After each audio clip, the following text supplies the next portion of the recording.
Well, Happy New Year. We are in 2021.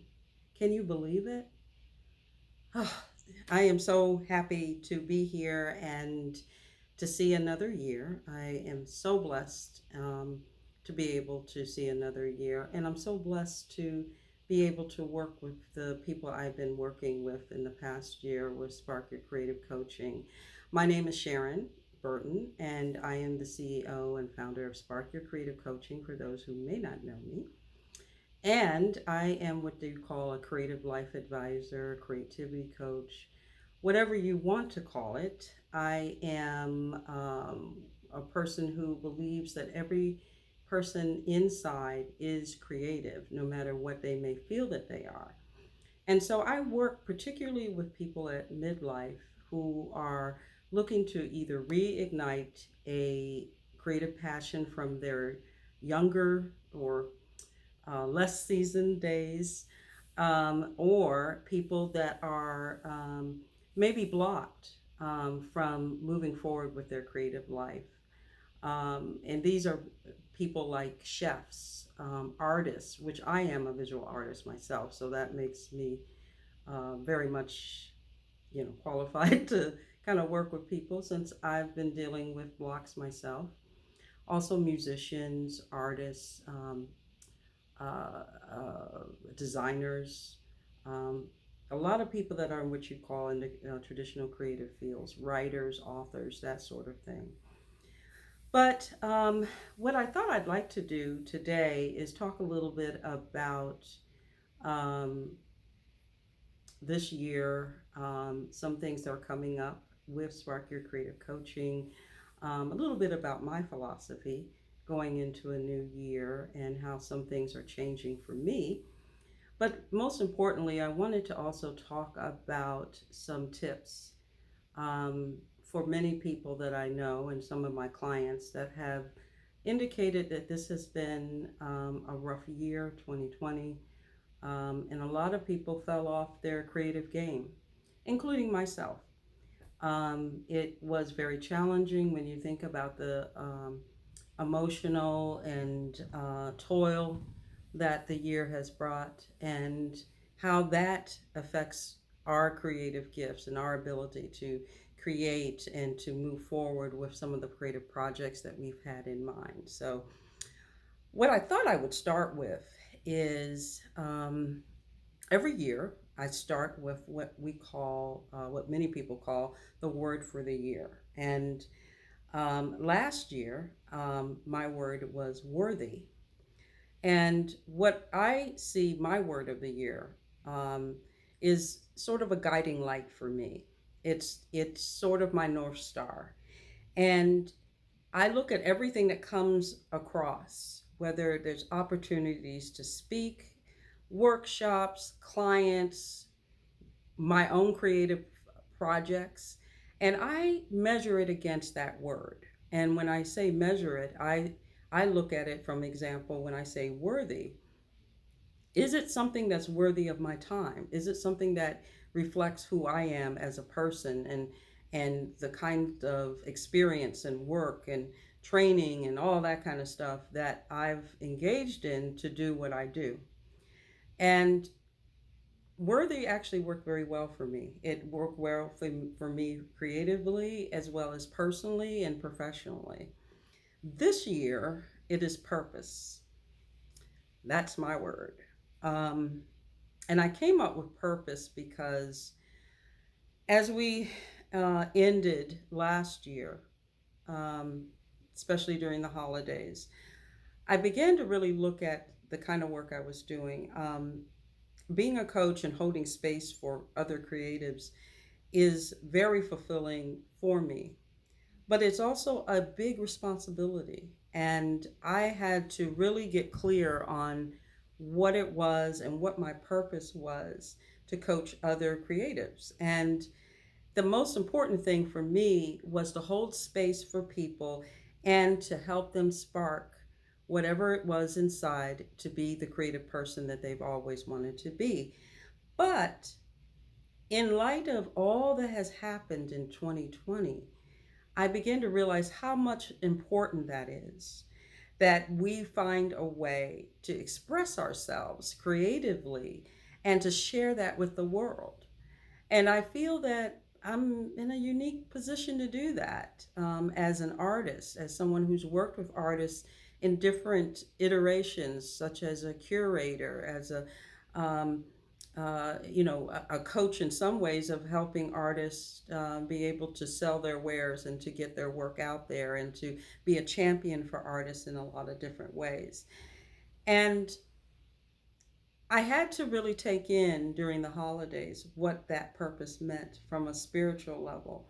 And that also means that really listening to people, to creatives. A lot of things that work in the business world as coaching is concerned is not necessarily the same for creative people. We tend to be empaths, we tend to be highly sensitive. We take in a lot, and a lot of the people I worked with, including myself, took in a lot last year with everything from the election to the social upheaval, to COVID, which is still happening. And all of this is still happening and will continue to happen in 2021. But I think we're all in a different place than we were, let's say, a year ago, because a lot of us have learned some things as far as how to cope and how to work through that. And we are probably in a more grounded position to be able to deal with some of these things. I know that I am, as a coach and as an empath and as a person who relies a lot on spirit. So, as I looked at this year, I said, okay, purpose. Because if I'm not in a situation or in a space to be on purpose for my clients and for the people that I serve, I'm not going to do it. If it's off purpose, if it does not fit into what I feel my purpose is as a creativity coach, as a soon to be author, as a creative, an artist, a poet, all the things that I am, we won't do it. so, um, and that means a lot of different things for me. And some of this might be helpful for you. For example, when I look at my word of the year, I look at things such as my space, my creative space. In order for me to move forward in this year, I've had to start decluttering my space here. I'm actually in my office right now, office studio space. And, to get some good energy going. And even whether I'm going to start creating right away, just the fact that my space is clean, decluttered, and my paints are where they need to be. The I'm a collage artist, so I have a lot of magazines and a lot of um, paper around. So making sure that that's where it needs to be and organized. Those kinds of things is really important to me. And I would suggest that for you to start off by looking at your space and saying, okay, maybe it's time to declutter. Maybe it's time to move some things out. Maybe even get rid of some things that you're no longer needing. Decluttering also goes into things such as social media. Um, it may even mean looking at who you're following. One of the things that I think is really important is to make sure that what you see on a daily basis, and who you follow actually is in alignment with who you are. You know, are you following people that are triggering you? Are you following people that you feel like you want validation from and they're not giving it back? Or people that may be off in what your definition is for guidance or support, or just the way that they show up as an artist? Are they in tune to your own values? A lot of us had to change or adjust our values last year because of a lot of things that were going on. And I've had to slowly go ahead and unfollow or mute people that were no longer in alignment, that I've outgrown, because they were not reflecting what I felt was important. I came out of 2020 really in tune to what people need, the kind of support that they need, and the kind of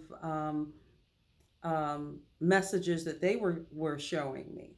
You know, some messages I outgrew. You know, some of it seemed a little bit not in alignment with what I feel that I'm moving towards.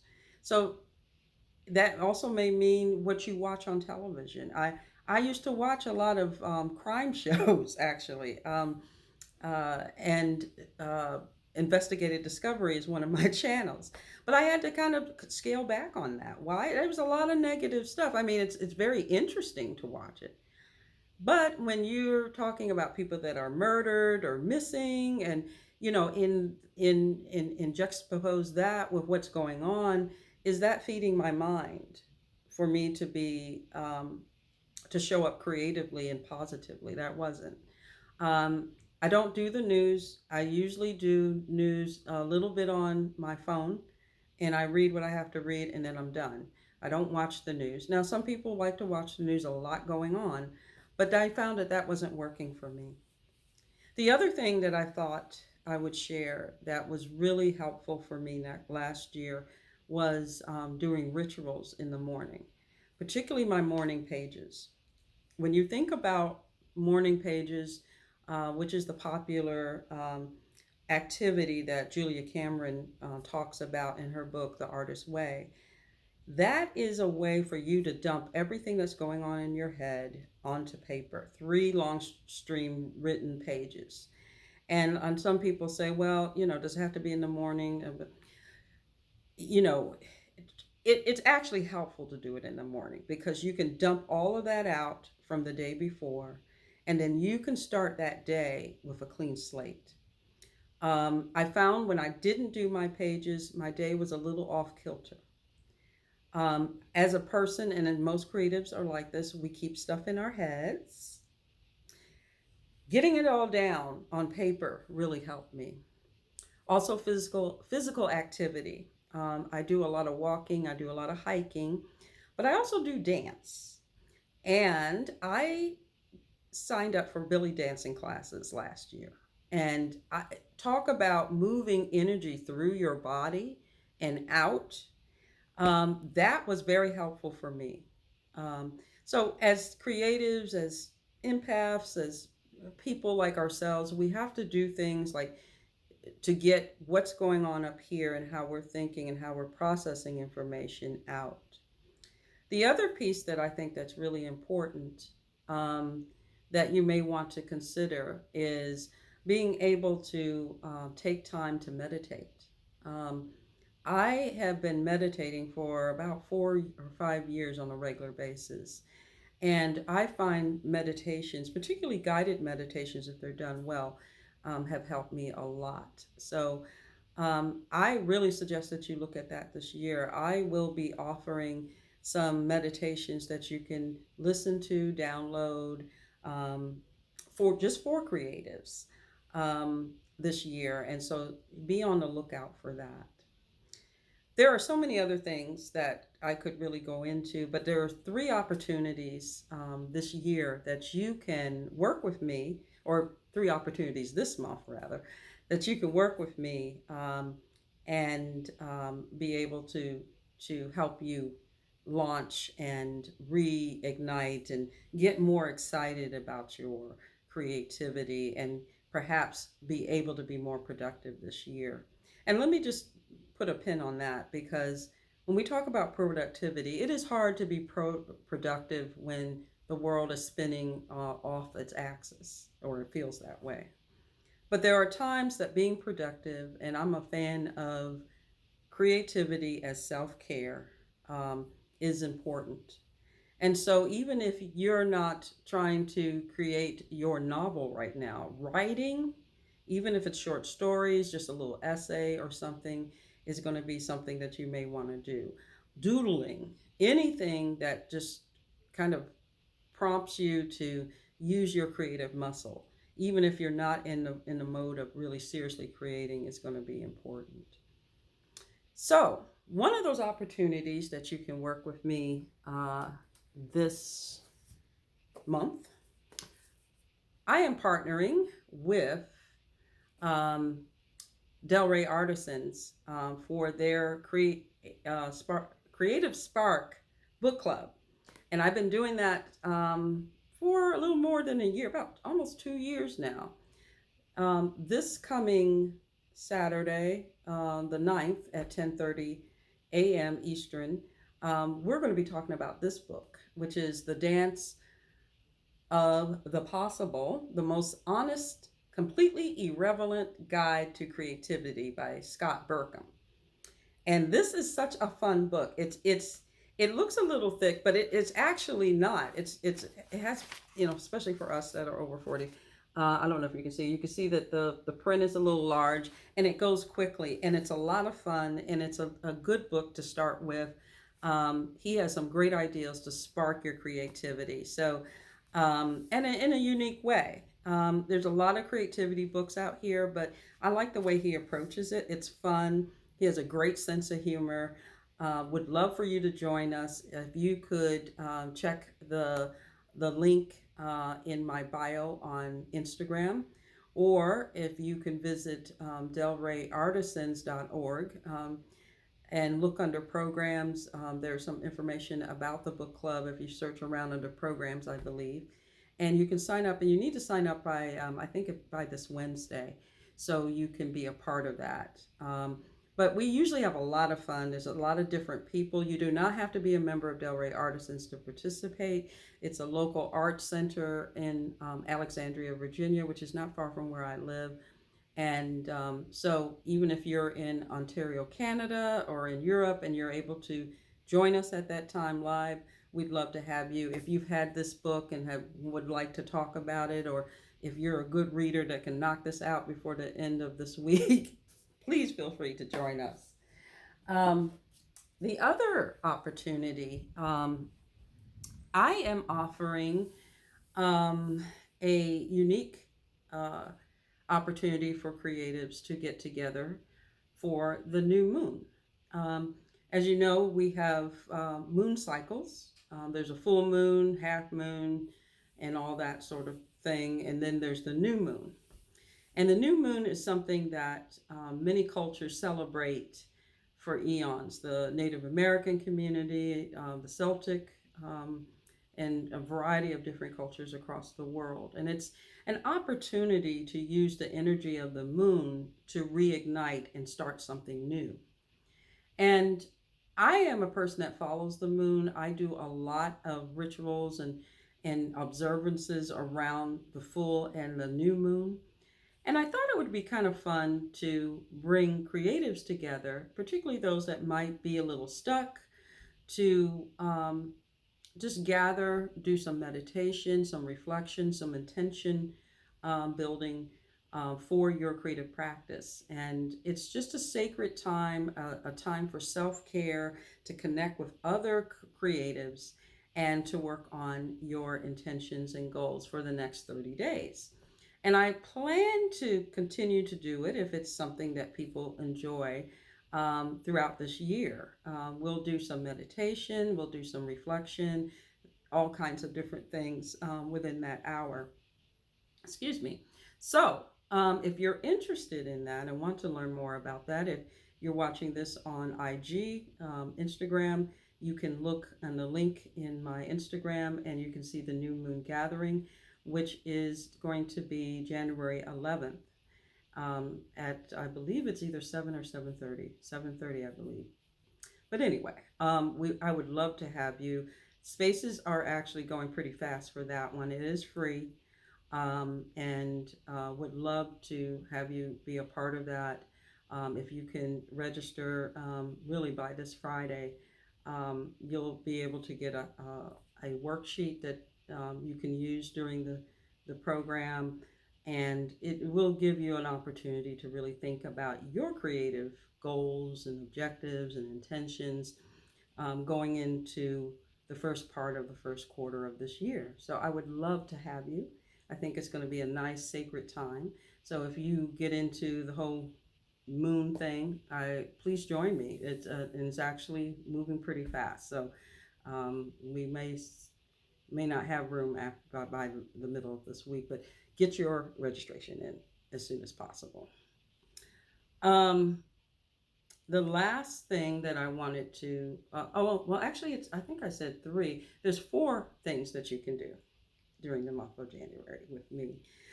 The next thing is 9 strategies for sparking your creativity in 2021. If you were stuck, frustrated, could not focus after all of what 2020 brought, this workshop is for you. These are some quick strategies, some things that you can do to get yourself motivated, get yourself inspired, and to get that creativity moving for you. That will be January 17th and at 4 o'clock. And again, the link is in the Instagram bio, link in the bio, or whatever they call that. And I'm going to be sharing some links for the other uh, formats that this video will be on. So you can just register. It's in a sliding scale fee. So whatever your pocketbook looks like, whether it's near empty, and I can attest to that, or if you're able to pay full price, would love to have you. Space is limited for that as well. But this will be a fun workshop. We're going to talk about why you want to create. What is your true why as a creativity professional or as a person who wants to launch their creative life? And we'll get into writing some intentions and goals for yourself for the next year or whatever. So please, would love to have you. This is a wonderful opportunity to get your creative going. And then finally, the last thing, if you have always wanted to go through the artist way, this is my beat up copy. I've had this for, I guess 20 years or something like that.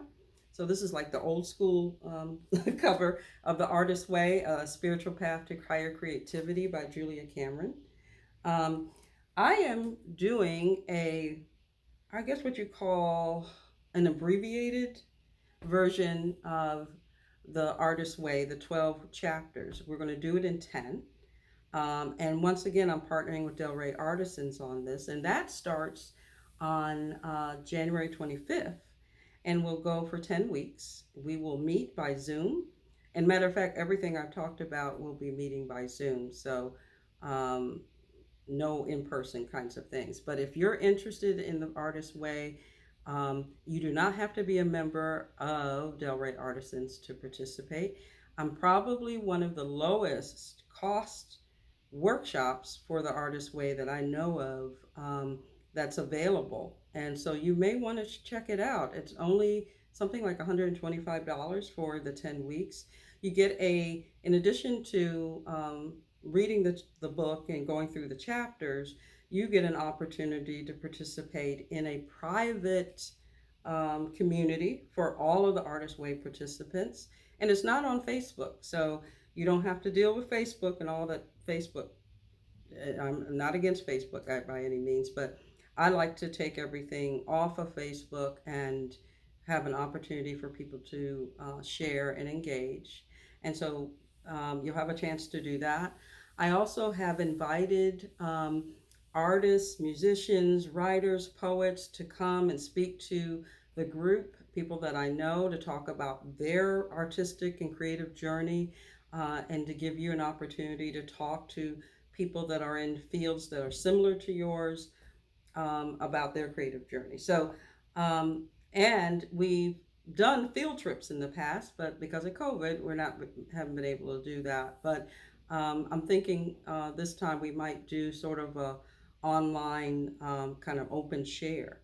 But it's a very supportive environment. We usually keep it kind of low as far as the numbers, usually no more than 12 people, because of the kinds of things that we get into. It's not just about let's get creative, but we get deep. very deep into what keeps us from showing up to be the creative people that we know that we are. And a lot of times we deal with stuff like imposter syndrome. We deal with stuff about what someone might have said about our creativity that has blocked us for so many years. We may talk about things and that we want to try, but we may have some fears or what people have said and that have discouraged us through the years. So we keep it very tight, very confidential, but in the end, you not only will spark your creativity, but you'll have some good friends along the ride in the process, including yours truly.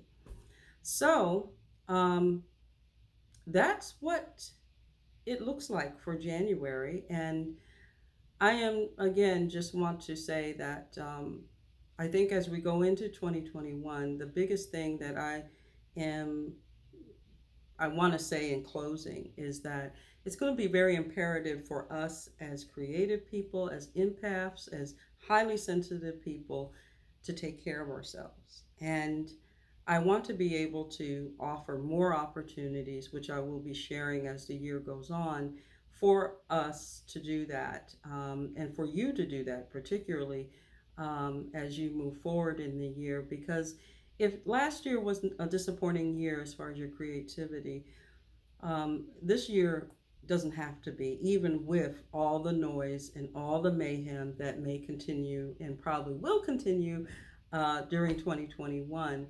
But we don't need to be immobile. We just need to take care of ourselves. And when I think about my purpose is to find ways to help you be able to do that so you can stay firm and strong and be able to show up as the creative that you need to be.